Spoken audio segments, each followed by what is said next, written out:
Members of the press, I will make a brief statement and have time for a couple of questions at the end.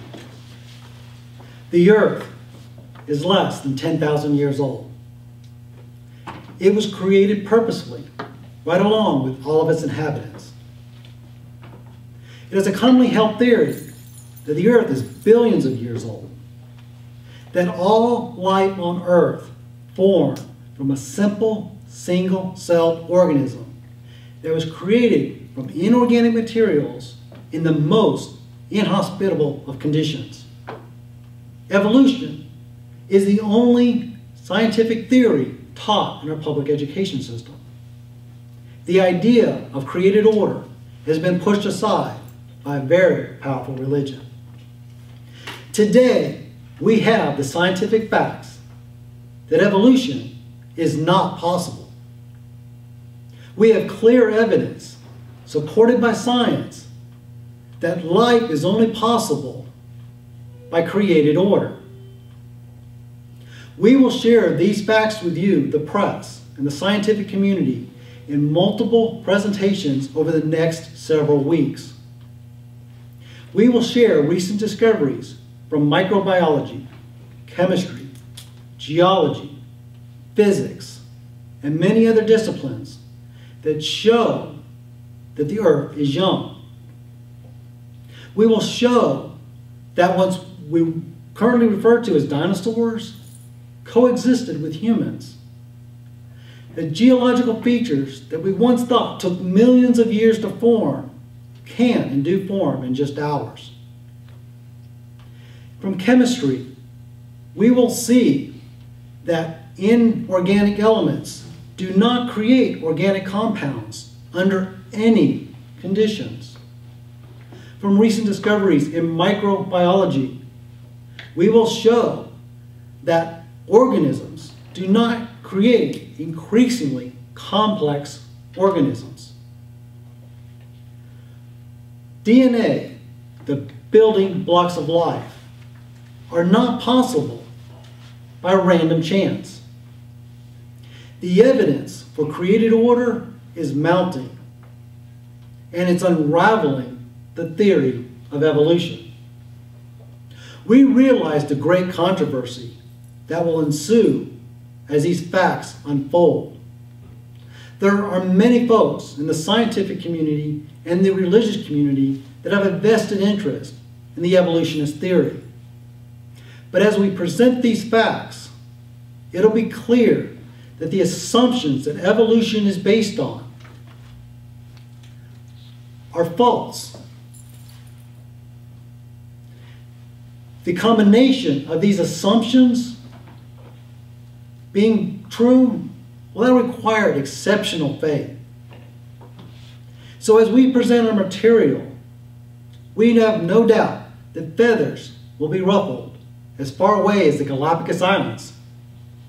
And then Darwin himself may rise from the grave to dispute these findings. But as a man of reason, he must look at the facts, and the facts clearly show we did not evolve. We have been accused of pressing a religious agenda. However, it must be pointed out that only the agnostics have no religious fervor in this debate. The evolutionists are being laid bare, and the ammunition from scientific fact is mounting in the camp of the creationists. I have time for a couple questions.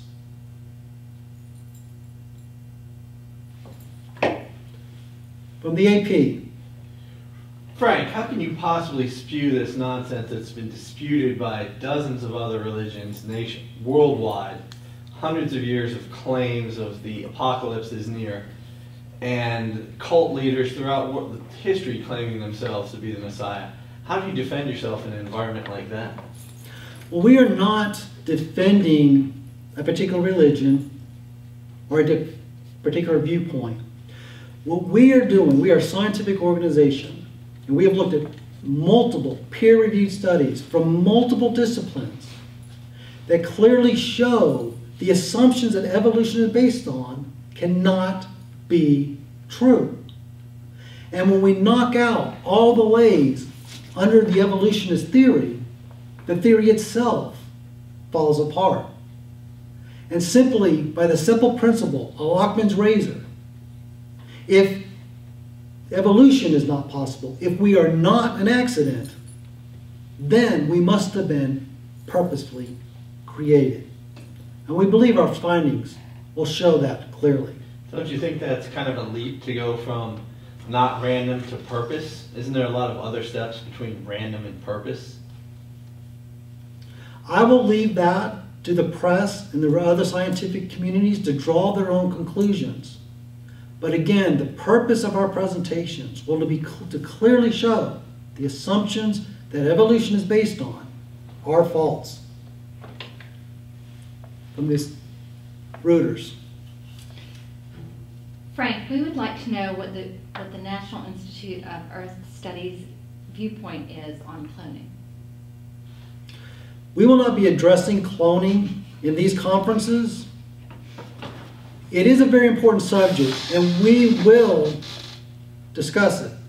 But the purpose of these presentations are to show the scientific basis by which evolution is based on and why they don't pass basic scientific tests to prove their assumptions true.